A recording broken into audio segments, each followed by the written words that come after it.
Good morning mga kaprobreng Lights and Sounds. Kumusta?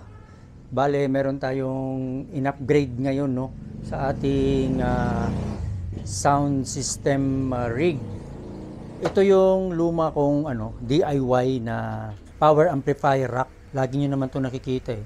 So pinakita ko rin to paano natin ginawa. This time kasi bumili na ako ng bago para ilipat natin tong mga wireless microphones natin doon sa binili nating bagong Pro case. So ipakita ko sa inyo.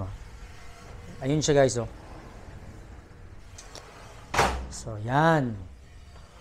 Isa po yung Pro case. Napakaganda. Ang ganda ng niya. Hindi siya matigas yung plastic, makunat siya. So very safe talaga. Hindi siya basta-bastang mabibiyak or magka-crack no. Ang niyan is brand is Gig Safe. Meron kasing mas mura nito pero pangit yung pagka-plastic niya. Yung basta alam niyo na yung ibig sabihin, yung parang plastic lang ng planggana na matigas lang ng konti. So malutong kasi yun eh. Sayang naman, konti na lang ang difference, 1,000 na lang ang difference mga ka-sounds. Ito na. Kaya mas pinili ko ito kasi talagang napakaganda ng plastic niya. So dito natin ilalagay ang ating mga wireless microphone. So tanggalin na natin yung wireless microphone natin. Ilalagay natin to dun sa ating bagong Pro case. Actually, itong ating power amplifier, kasya din to dun eh. Kaso lang, maliit lang yun. 4RU lang yun. So, hindi magkasya lahat. Kaya, ito lang ililipat natin. Pero gagamitin pa rin natin tong ating DIY na power rack. Okay, so tanggalin ko lang to. Mga microphone, wireless, tsaka itong power supply para ilipat natin. Ito yung mga screw niya guys, oh. Libre na, may kasama na black screw dito kasi yan ini-screw. So ikabit lang natin. So ikabit na natin to dito. Unahin natin yung or sa baba siguro to. Maganda to pag sa baba. Ganun. Yung dito sa baba. Tapos dito sa taas. Try natin. Anyway, pwede naman yung ilipat. Pero parang mas gusto ko sa baba siguro. Try.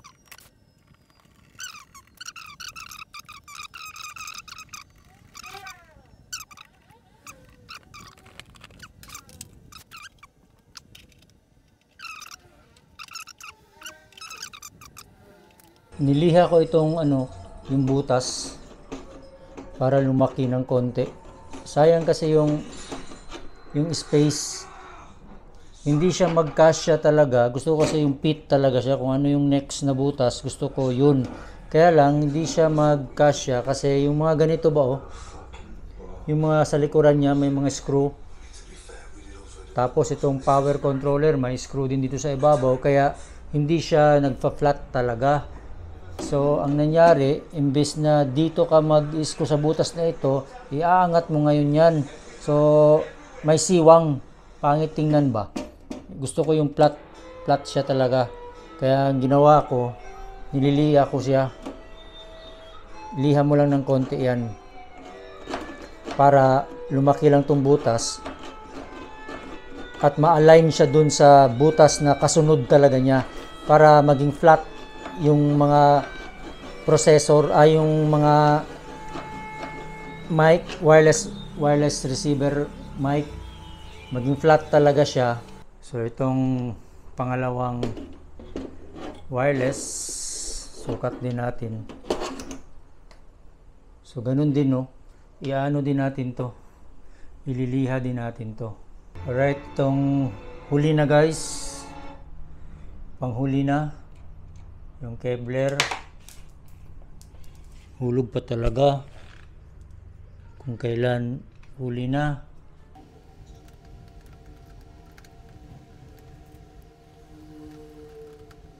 Kabila.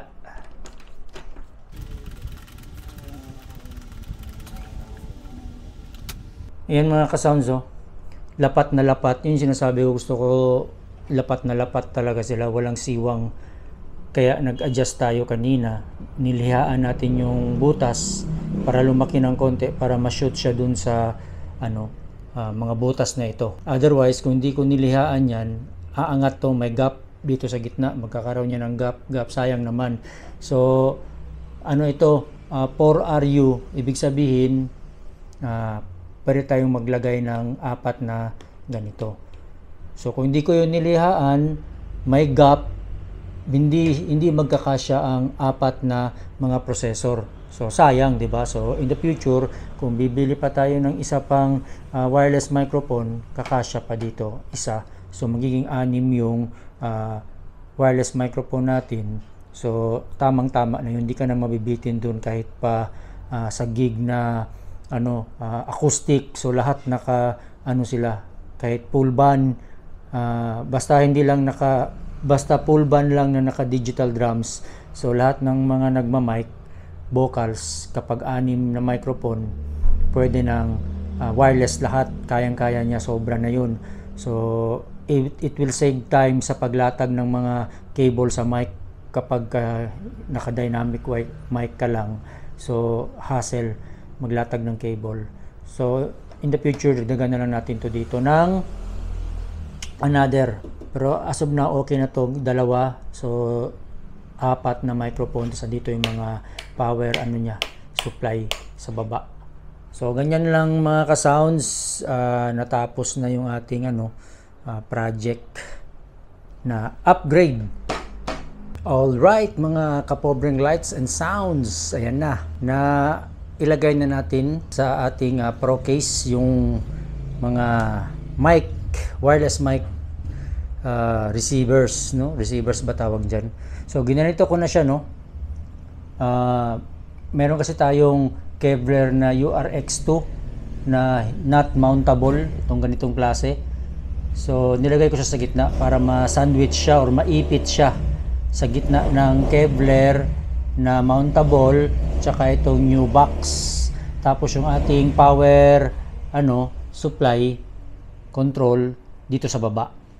So ganyan ang itsura niya. So sa ganitong pamamaraan, kung meron pa akong isang ganitong klaseng maliit na alam ko maraming mga ganitong klaseng maliit na ibang brand din, katulad ng Kevlar URX2 na hindi mountable. So pwede kong ilagay pa rin dito sa gitna. So magiging 2 yan sila. So sa ngayon, nilagay ko lang siya sa center. Kasi pwede mo naman yung iurong pa ganyan. So dito another isa na naman.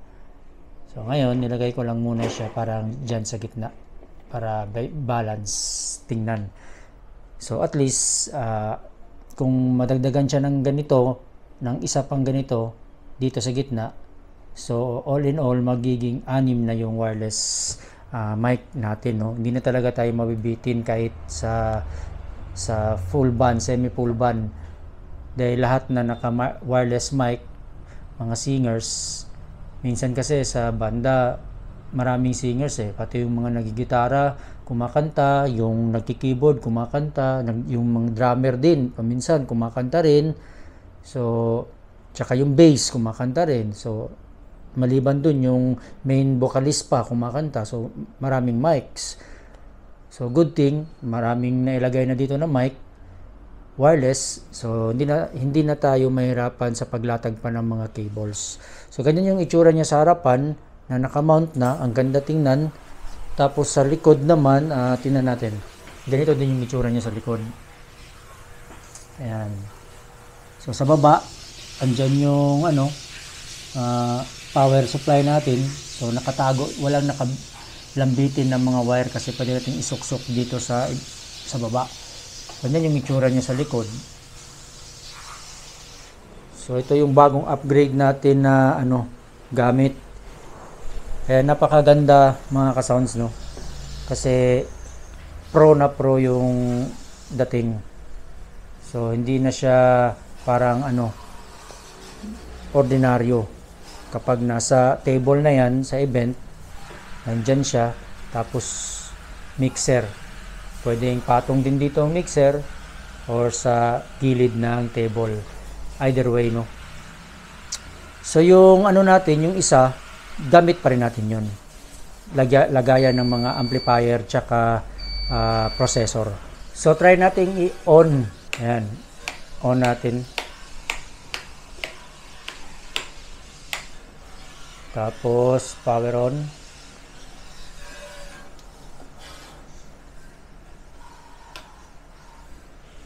So ayan mga ka-sounds, no.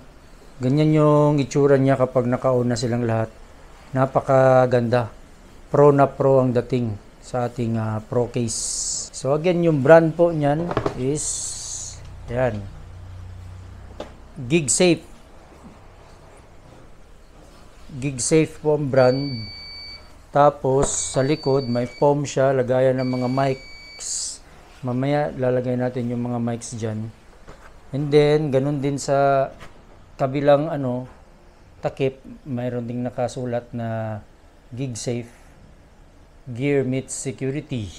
Tapos sa likuran din niya, meron din siyang pouch, no? Para naka-zipper. Pwede kang maglagay diyan ng mga cables or kung extra cables or ano man. So maganda, no? Mamaya pakita natin kung paano yan kapag anong itsura niya kapag nakasara na. Yan na po yung final outcome ng ating bagong ProRack case para sa mga wireless mic, yung nasa taas. Ayan. So yung luma natin nandyan sa baba, yung DIY lang na mini power rack. So gagamitin pa rin natin yan, at least maluwang na. Sa baba yung ating amplifier, tapos yung mixer lalagay pa rin natin dyan, tapos yung DMX nandyan pa rin, tapos crossover, and then yung equalizer. Tapos bibili tayo ng isa pang power control. Meron pa rin power control para separate. Kasi itong setup na itong nasa baba, passive setup ito.